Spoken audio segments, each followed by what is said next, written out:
আপনাদের এখানে অনেক আগে আসার চেষ্টা করেছিলাম, রাস্তা ভুলে গেছি, মানে বড়বাবু রাস্তা ভুলে গেছে। ধন্যবাদ সবাইকে।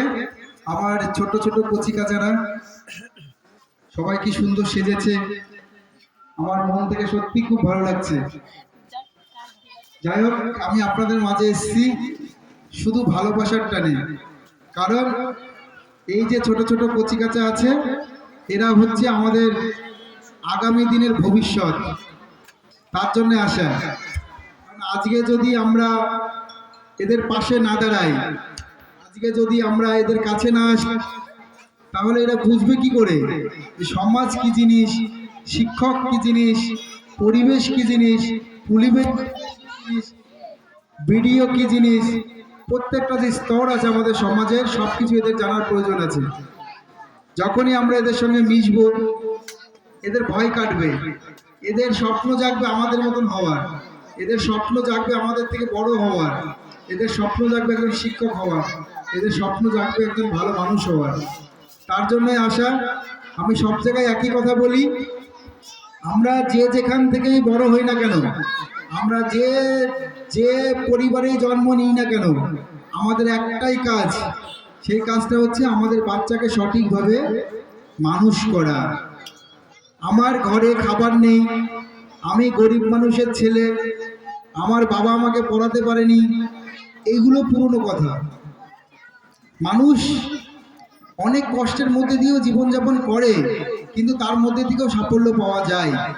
যদি আমরা এই কথাগুলোকে ধরে আমাদের নিজের জীবনটাকে নষ্ট করে দিই, তাহলে ক্ষতি কারণ হবে না, ক্ষতি হবে আমাদের দেশের। কারণ একটা সুন্দর বাচ্চার ভবিষ্যৎ নষ্ট হওয়া মানে কিছুটা হলো আমাদের দেশ পিছিয়ে পড়া। তাই আমি সব জায়গাতে বলি, আমরা যে যেখানেই থাকি, যেভাবেই থাকি, বাচ্চাদেরকে পড়াশোনা করাতে হবে খুব ভালোভাবে। যদি আমরা তাদেরকে শিক্ষা না দিতে পারি, যদি তাদেরকে আমরা ভালো কালচার, ভালো পরিবেশ না দিতে পারি, তাহলে আপনার ফ্যামিলি তো নষ্ট হবেই হবে, সঙ্গে সঙ্গে আমাদের সমাজ নষ্ট হবে, আমাদের দেশ নষ্ট হবে। আর যদি আপনি আপনার বাচ্চাকে যদি ভালো করে তৈরি করতে পারেন, আপনার অবর্তমানে আপনার বাচ্চা, আপনার বংশ তালিকা, আপনার বংশের মান মর্যাদা, এমনকি আমাদের গ্রামের মান মর্যাদা, আমাদের সমাজের মান মর্যাদা এবং আমাদের দেশের মান মর্যাদা রক্ষা করতে পারবে। যদি সেটা আমরা না করি, তাহলে আপনার বাচ্চার ক্ষতি নয়, সঙ্গে সঙ্গে আমাদের দেশের ক্ষতি আছে। তাই আমি সমস্ত মা বোনদেরকে বলছি, যারা গার্জিয়ান আছে তাদেরকে বলছি, আপনার বাচ্চা শুধু আপনার নয়, আপনার বাচ্চা আমাদেরও বাচ্চা, আমাদের দেশের ভবিষ্যৎ। আপনি এটুকু ভাববেন না যে আমার বাচ্চা আজকে পড়াশোনা করছে কি করছে না, আমার বাচ্চা কি করছে কি করছে না, যা খুশি তাই করবে। সেটা যদি ভাবেন, তাহলে আপনি মনে করবেন যে আপনার ভাবনাটা ভুল আছে। কারণ এইটুকু জানবেন যে পৃথিবীতে কেউ সারা জীবন থাকে না, যতদিন পৃথিবী থাকবে ততদিন আমরা থাকবো না। আমরা এই যুগের সঙ্গে সঙ্গে প্রাকৃতিক যে নিয়ম আছে, সেই নিয়মে আমাদের এই পৃথিবী ছেড়ে চলে যেতে হবে। কিন্তু আমরা যদি রত্ন তৈরি করে না দিয়ে যাই, আমরা যদি ভবিষ্যৎ না তৈরি করি, তাহলে কিন্তু আমাদের এই দেশ একদিন অনেক দুর্বল হয়ে যাবে। আর এই দেশ বাঁচানোর জন্য, এই ভূমিকে বাঁচানোর জন্য, এই মাটিকে বাঁচানোর জন্য আপনার ছেলেকে হবে, আপনার ছেলেকে ভালো শিক্ষা দিতে হবে।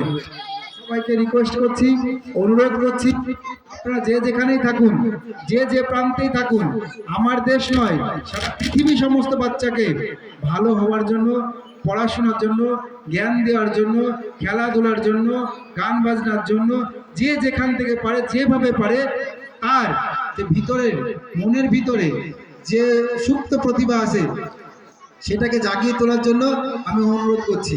ছোট্ট বাচ্চাকে তৈরি করার জন্য আমাদের মায়ের ভূমিকা সব থেকে বেশি থাকে। কারণ আমরা বাবারা অর্থনৈতিক দিক থেকে আমরা মানে অর্থ উপার্জন করার জন্য আমরা বেশিরভাগ সময় বাইরে থাকি, সঠিকভাবে আমরা পরিচালনা করতে পারি না। কিন্তু কিন্তু মায়েরাই বেশি সময় বাচ্চাদেরকে দেয় এবং তাদের দেখভালটা মায়েরাই করে। তাই প্রত্যেকটা মায়ের কাছে এবং গার্জিয়ানদের কাছে, বাবার কাছে, যারা বাচ্চাদের বাবারা আছে, গার্জিয়ান আছে, প্রত্যেকের কাছে আমার অনুরোধ, করজোড়ে অনুরোধ করছি, আপনি ভালো থাকুন, আপনার পরিবেশ তৈরি করুন, আপনার ছেলেকে ভালো রাখুন, ভালো ভালো স্কুলে পড়াশোনা করান, ভালো কিছু তৈরি করুন, আপনিও ভালো থাকুন, আমার সমাজ ভালো থাকুক, আমার দেশ ভালো থাকুক। নমস্কার।